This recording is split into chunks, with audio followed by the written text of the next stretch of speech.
I hope that all of you are doing great. So may I ask everyone to please stand and let's start our class with a short prayer.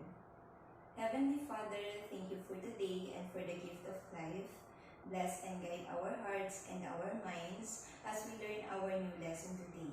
This is our prayer in the mighty name of Jesus. Amen.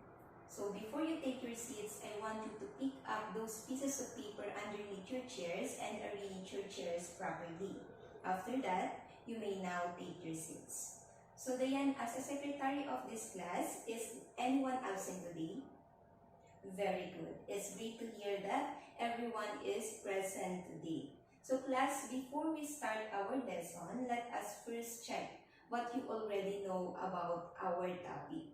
So I have given each of you a printed pre-assessment sheets. So this activity will help me to understand your prior knowledge about today's lesson. So please read each statement carefully.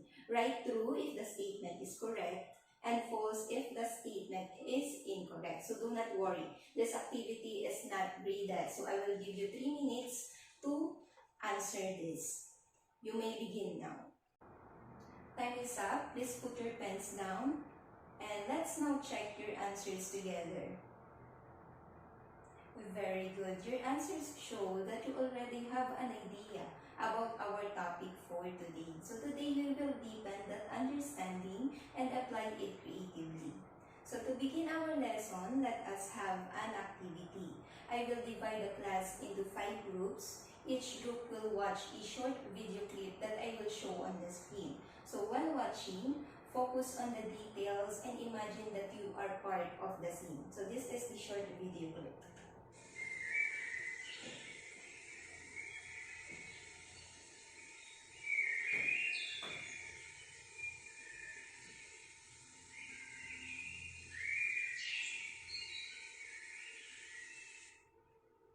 So now, please close your eyes for a few seconds. Imagine that you are inside the scene shown in the video. So what do you see around you? What sounds can you hear? What do you smell, taste, and feel? So you may now open your eyes. I will give each group a sensory passport. So this is the sensory passport. So using this sensory passport, discuss your ideas as a group and complete the following. So we saw, we heard, we smelled, we tasted, and we felt. So please write your answers clearly. You will have 3 minutes to complete the activity. So you may now begin. So time is up. Let me hear your answers. Excellent answers. So class, which sensory details did your group mention the most and why? Yes, Danica. Very good. Visual details are usually the easiest to notice first. How did sharing ideas with your group improve your descriptions? Yes, Lucas. Correct. Sharing ideas helps make descriptions richer and more detailed. What did you learn about the importance of sensory details in writing? Yes, Diane. Exactly. Sensory details help readers feel like they are part of the scene. So, excellent work, everyone. Now that we've practiced noticing details with all our senses, let's talk about why this matters in writing. The words and details we just discussed are called sensory images. So before we go further, let's look first at our learning objectives for today's lesson. So at the end of the lesson, we should be able to first identify the different types of sensory images used in a literary text. Second, demonstrate appreciation of the value of life and human resilience by reflecting on how sensory images in the last clip convey hope, courage, and compassion. And lastly, deliver a creative entertainment speech that effectively uses sensory images to communicate a clear message or value. Now, let's proceed to our discussion about sensory images. So what is sensory images? Sensory images or imagery are words or descriptions that appeal to the five senses or sometimes even to our emotions. So they make writing more vivid, powerful, and easy to imagine. So writers use sensory images to paint pictures in your mind using words. So you can see, hear, smell, taste, or feel what's happening in the story. So can anyone give me an example of a time that a book or movie made you feel like you were really there? Yes, Lance. Exactly. That feeling you had comes from the writer's use of sensory images. It makes the scene come alive for the readers or audience. So there are different types of sensory images. So let's begin with visual imagery. Visual imagery appeals to the sense of sight. So this means it focuses on what we can see with our eyes. So it uses visual and descriptive elements such as shapes, colors, sizes, and patterns to create a clear image in the reader's mind. So writers use visual imagery to help readers picture what is happening in a story or in a poem. So here is the example. The night sky filled with countless stars twinkling like scattered diamonds against a deep velvet backdrop. So class, why do you think this sentence is an example of visual imagery? Yes, Julian?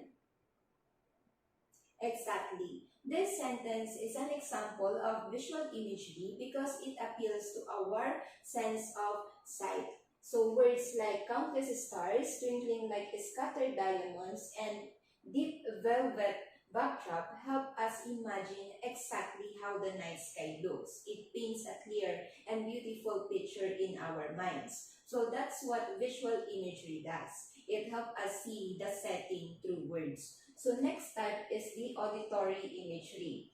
It appeals to the sense of hearing. So it helps us imagine what something sounds like, whether it's music, silence, loud noises, or soft, pleasant sounds. So writers use auditory imagery to make us hear what's happening in the scene, even if we're just reading it. So writers may use sound devices like onomatopoeia, alliteration, or even describe silence. So here is the example. She awoke to the chirping of birds and the whisper of a breeze as it passed through the tree outside her window. So class, why do you think this sentence is an example of auditory imagery? Yes, Gabriel. Correct. This sentence is an example of auditory imagery because it appeals to the sense of hearing. Phrases like chirping of birds and the whisper of a breeze let us imagine the sounds in the scene. Even though we're only reading, we can almost hear the peaceful morning. So that's what auditory imagery does. It helps us hear the sounds through descriptive language. Let's move to the third type, which is the tactile imagery. Tactile imagery appeals to the sense of touch. So this means it helps the readers imagine how something feels on the skin or body. So writers use tactile imagery to describe temperature like the bitter cold of winter air or texture like her soft and warm hands. So when we read phrases like that, we can almost feel the cold, the heat, the smoothness, or the roughness just by using our imagination. So here is the example. A gust of cold wind pierced her body. So, class, why do you think this sentence is an example of tactile imagery? So, yes, Anna? Exactly. This sentence is an example of tactile imagery because it appeals to the sense of touch. The phrase gust of cold wind helps us imagine the feeling of cold air hitting our skin. So the word pierce also suggests that the wind felt sharp or intense. So that's how tactile imagery works. It helps us feel temperature, texture, or movement through words. So next type is olfactory imagery. It appeals to the sense of smell. So it helps the reader imagine a scent, whether it's something pleasant like the smell of blooming flowers or something unpleasant like the odor of rotten food. So writers use this type of imagery to bring scenes to life by making you imagine how something smells. So here is the example. The sweet aroma of the freshly baked chocolate chip cookies wafted from the kitchen to the living room, causing Greg's stomach to stumble. So, class, why do you think it is an example of olfactory imagery? Yes, Mark?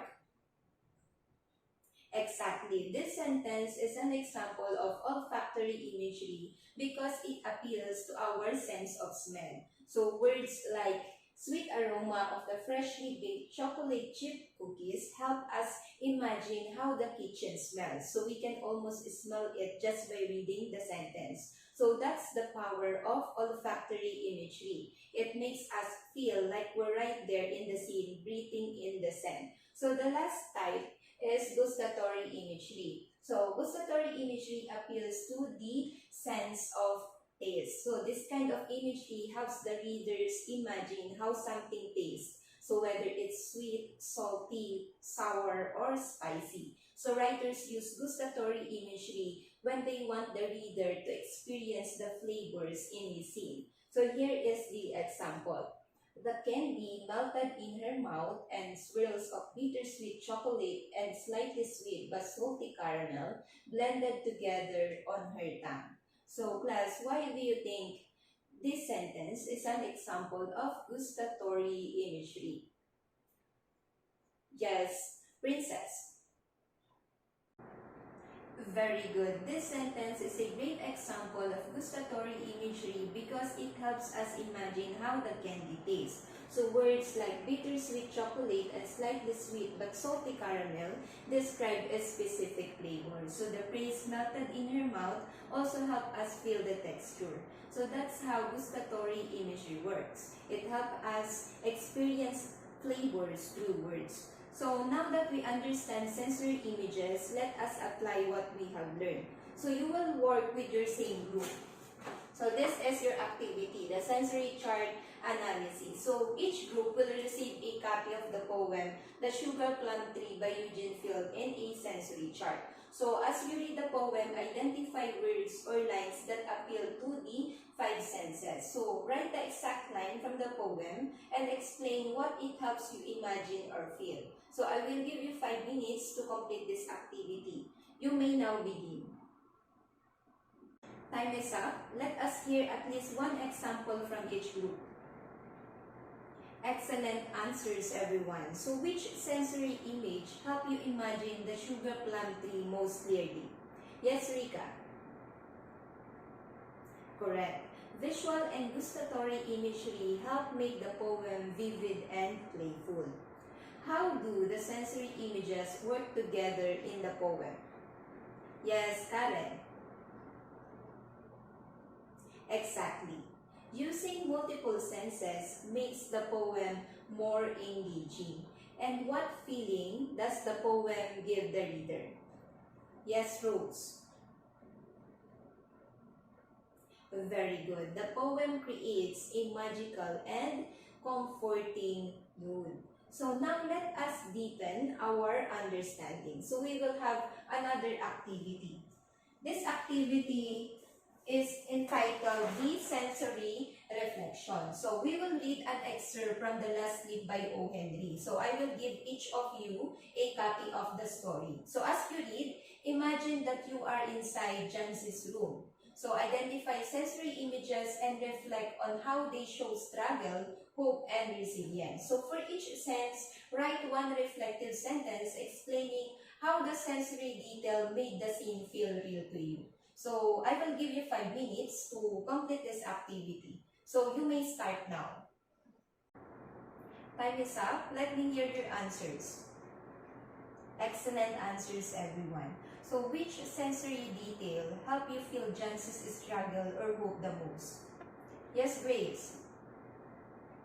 Correct. The leaf becomes a powerful visual symbol of hope. And how do the sensory images work together to show resilience? Yes, Sophia. Exactly. Sensory images help us feel the emotions of the character. Why did the last leaf become a symbol of courage and hope? Yes, Diane. Very good. It represents the strength and the value of life. Now, it's time to apply what you have learned. So, you will work with the same group as earlier. So, this time, you will create a creative entertainment speech using a picture prompt. So, I will give each group a pictures inspired by a local or global situations. So, look at the picture carefully and imagine that you are inside the scene. So, identify sensory details, what you see, hear, smell, feel, and taste, and use them to express emotions and values. So your speech should use sensory images, have a clear message, well organized, delivered confidently with gestures and expressions. So here is the analytic rubric that will guide you to create your creative entertainment speech. So I will give you 10 to 15 minutes to prepare. You may start now. So time is up, class. Let's start with group 1. Please deliver your speech in front. Excellent performance, everyone. You create a entertainment speech that are rich in sensory images. So before we end our lesson, let us check what you have learned. So this is our post-assessment. So read each questions carefully and choose the best answer. I will give you 5 minutes to answer this. You may start now. So class, let us now check your answers together. Very good, everyone. Your answers show that you now understand sensory images and its importance in reading and in writing. So today, you learned how sensory images helps us see, feel, and understand life more deeply. So remember, good writers do not only tell stories, they help us experience them. So thank you for your participation. That ends our lesson for today. Goodbye, everyone, and see you tomorrow.